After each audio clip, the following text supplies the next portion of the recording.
I don't even do dailies that often on Food Fantasy. And they're like, since you don't do it daily, then that means that you don't get jack diddly squat. You just get, like, the bottom of the barrel. I just did it so I could get to high spot on the server. That's it. It's just bragging rights. And there are people who haven't played in months and who are still ahead of me. Probably they paid to win. I mean, yeah. Excuse you. Hello, me, the Chaos55t here, and this one's going to be a little bit of an interesting topic to cover because this one takes place around my childhood.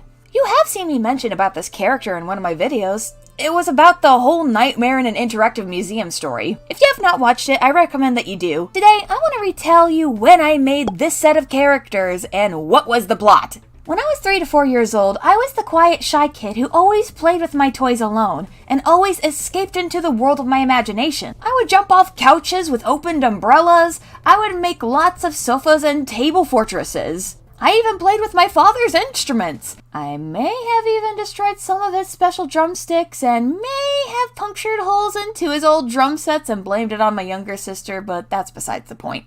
I would always draw the strangest of things. Many of the drawings are lost or destroyed by the hands of because of reason. But I remember well of what I had drawn at that age. I had drawn a planet that divided girls and boys from each other.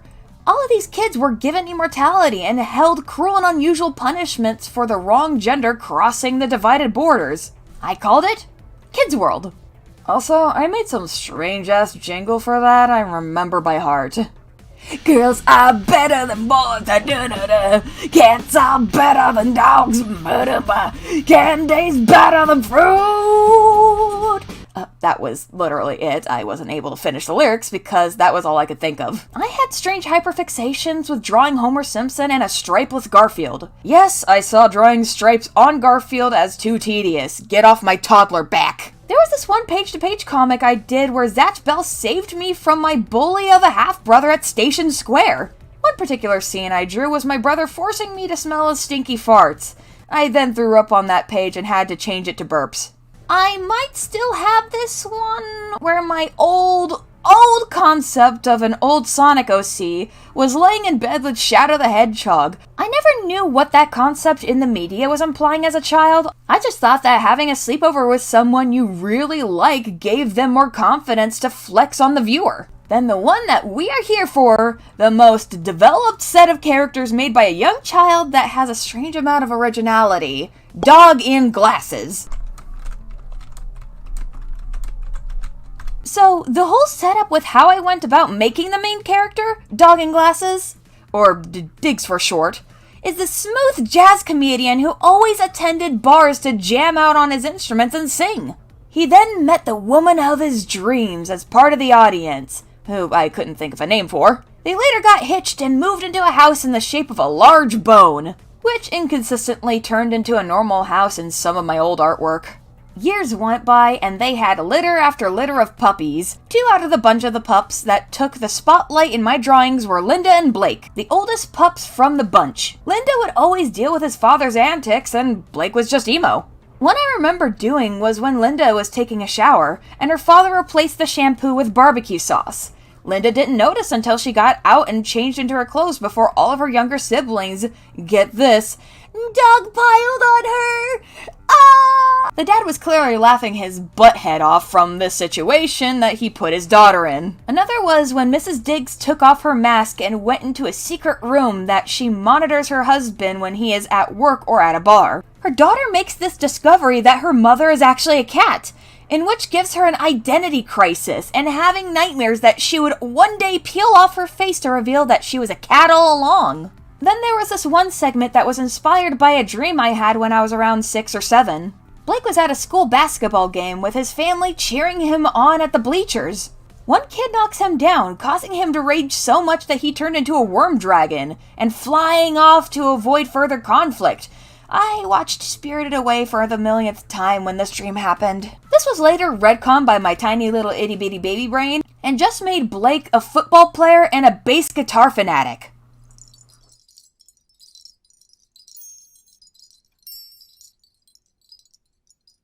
There was the skit I once had drawn out that was a little Christmas special. It'll be mildly paraphrased with fixed grammar and spelling, where Diggs was at a bar with his drinking buddy, Hops, a hippo, and Lemmy, the lemur. They were all shit-faced and drunkenly singing jolly tunes and causing a commotion in the bar.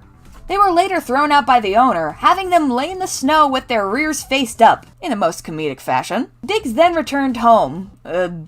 Somehow. Mrs. Diggs was clearly crossed with him coming home late for dinner. She demanded to know where he had been, followed by the phrase, "You better have not gone drinking again." Diggs panicked, and their conversation went like this. I went out to the fields.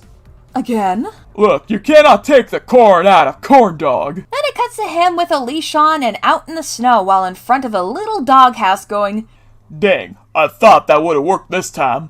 It was borderline Saturday newspaper cartoons. Oh wait, that was the inspiration behind the comic. Good times. Now that we have established how the character and his family dynamic works, it's time to set up how we're going about redesigning him. I still cannot get over how bad I was drawing the dog ears. Then again, I was 3 years old when I first made him. The first version I'm going to make him is the classical version. The line art for this guy is the easy part. The hard part is to figure out what color I want to put on him. Never once have I drawn him with color, just the white of my paper and the black lines of my pen. So I thought to keep his fur white as to stick close to the original design, but I realized with the shades and any color of his clothing, it'll throw off the balance and just feel incomplete. So I thought about keeping part of his face white and made the top of his nose and top of his head at least like around beige or a light tan. Basically, I was struggling with what color to give him, so I just drew out what I thought could work for the design and just threw it in my Discord and my friends' DMs to see what their feedback was. So, after some careful voting, number 3 was the top picked for the 4. With the colors chosen, I could finally establish what breed of dog Diggs is. Dogs? Dig dogs? Big dog dogs? He would be an American Pit Bull Terrier, with the short fur, the medium-sized tail, and I would say the ears could... I'll get back to that in a second. While you watch the speed paint, I'll give you some chaos facts. If my boyfriend and I get a red-nosed pit bull, I will name them Rudolph. They would be the most amazing reindeer under our roof. Did you know that the top nickname for pit bulls are nanny dogs? From what this article reads, it says that they were given the title for being faithful, loving, and loyal. They are technically considered a family dog despite the horrible stereotypes portrayed by the media and how they were used. And this is why I would say without a doubt there's no such thing as an evil dog, just an evil owner. Fact number 3. Did you know that pit bulls, with the right diet and training, can jump up from 10 to 13 feet? That means that they could jump to almost any second floor window. So, feel safe from being on the second floor now? I kid. And here we have it, a recreation of Diggs' original design, the classic look.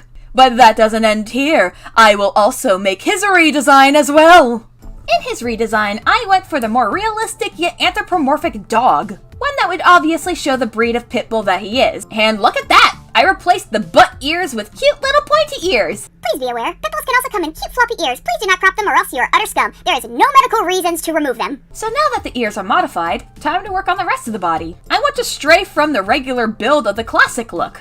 I debated on giving him the beer gut or an upper triangular figure.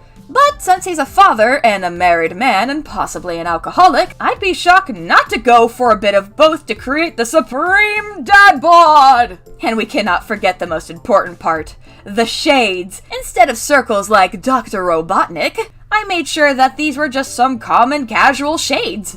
But that's not all. They are just small enough to give you a peek of those intimidating eyes. Yes. Glancing at these demonic peepers will leave you petrified. Your blood would want to escape through your pores like sweat. Only very few who make direct eye contact will survive. Ah, who am I kidding? Who's a precious good boy? Yes, you are. And since he's more detailed, his clothes are as well. A simple tee with a pocket and some casual blue jeans. Nothing special, it just balances out the amount of detail for the drawing. And there you have it! Simple, easy to animate, unique head shape, classic Diggs, and detailed, poster perfect, sweet good boy modern Diggs! And now that both of them are side to side, I would like for you guys to pick the favorite of the two, classic or modern. Personally, although I love the modern take on Diggs, nothing could ever replace my sweet classic boy I grew up with. But that's just me. I'd like to thank the pledgers that helped make this video possible. And I have a question for people in the comments. Do you remember your earliest childhood character? If so, what was their name? What did they do? What did they even look like? To the best of your description. I'm sure you guys have some pretty unique and interesting designs that you want to share to the world. This is Chaos55t, signing out. So after some careful voting, number 3 was the top picked out of the 4. No, Cat, you're no... No, go. Go, little baby. No. No, little baby.